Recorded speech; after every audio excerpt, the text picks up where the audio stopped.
How many kids are homeschooled in the U.S.? I'm Nicholeen Peck, and I teach all over the world about parenting, good communication, how to build strong family bonds, and also about education and homeschool, because I homeschooled all of my children. In this video, we are going to be talking about homeschooling in the U.S.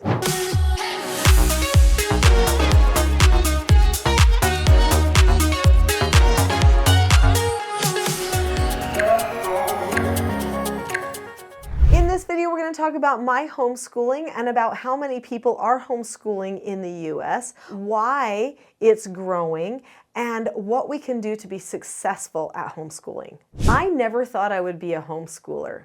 Ever. I was super successful at school. I did all the extracurricular things, and my dad was a public school teacher as well as a university professor. Education through the system was just part of life. And then I got introduced to this person. I moved to a new neighborhood. I met this person and she was homeschooling. And then someone moved in across the street from my parents and they were homeschooling. I started asking them questions, talking to them about things, and I became suddenly intrigued. In fact, there was a fire that got ignited inside me, and I realized that homeschooling could be just the thing that my oldest son needed.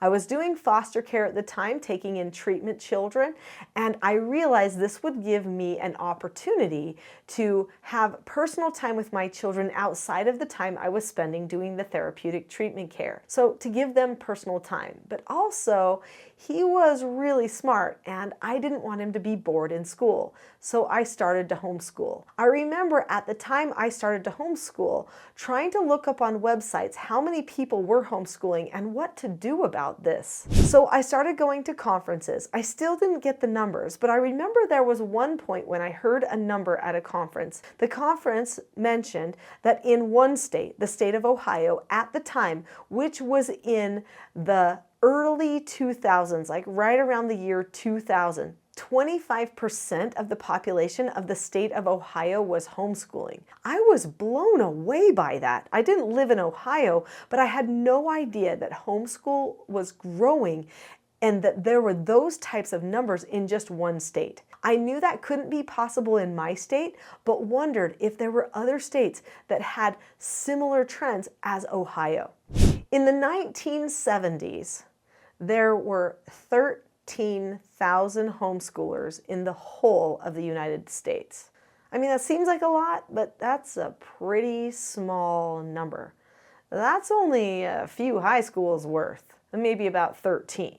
And that's not even all the high schools that would be in one state. Homeschool was fairly new at that time. By the 1980s, the number in the U.S. had grown to around 200,000 homeschoolers. By the 1990s, it was up to about 850,000 homeschoolers in the United States. This was around the time that I started jumping in, the late 1990s and early 2000s. By the year 2000, there were 1.5 million homeschoolers in the U.S. That's a big number. In 30 years, we went from 13,000 to 1.5 million. Sure, some of those people that had been homeschooled 30 years prior were now starting to homeschool their children.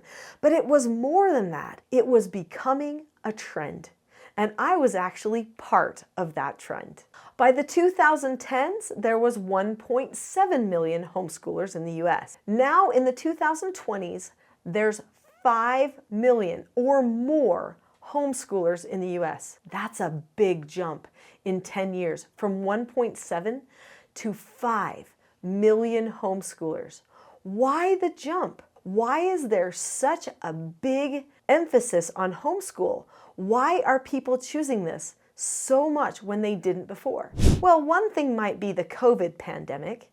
When everyone was forced to homeschool, it actually showed people what was happening at school, and some of them started to ask themselves, could I do better than this?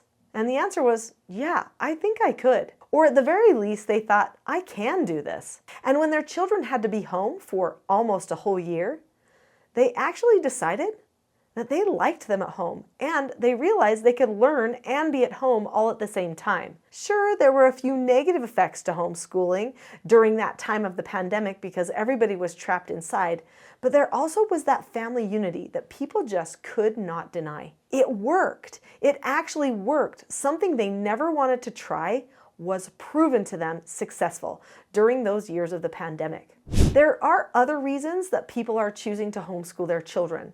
Some people are choosing to homeschool because they just don't have trust in the public school system anymore.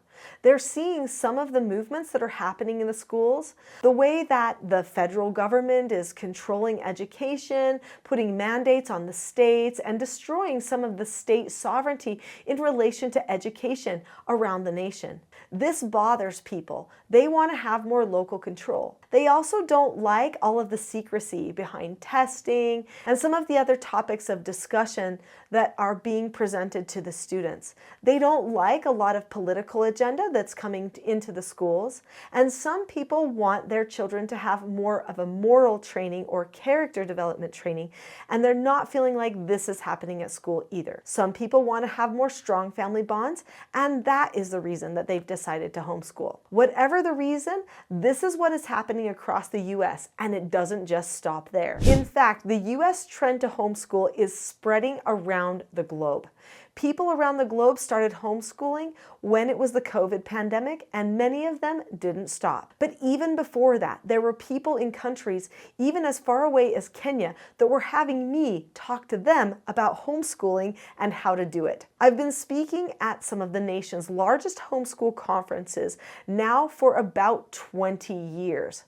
That's a long time. And I've seen the homeschool environment change. I've seen the dynamic, even the type of parents that decided to homeschool change too. We now have almost every type of religion, type of parent, all kinds of different socioeconomic groups that are choosing to keep their children home and be the primary influence on the education of their child. So how do we be effective at homeschool? Well, if you've already subscribed to this channel, then you know I have a lot of videos about homeschooling, education, and about self-government on this channel. One of the key things that you can do to be successful in your homeschool is to actually teach your children how to govern themselves so that you're not fighting over getting the math done, getting chores done, but that the days are a bit smoother and the relationships are much more united. So teaching your children certain skills like how to follow instructions, accept no answers and criticism, accept consequences and disagree appropriately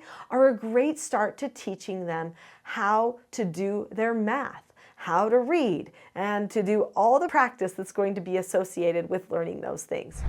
Teaching your children self-government will give them the tools that they need to govern their school day, learn time management, and stay on task. It's not going to be immediate, but it is absolutely possible. If you want to learn more about homeschooling, I highly recommend you go to my homeschool website that I set up during COVID. So my normal website is teachingselfgovernment.com.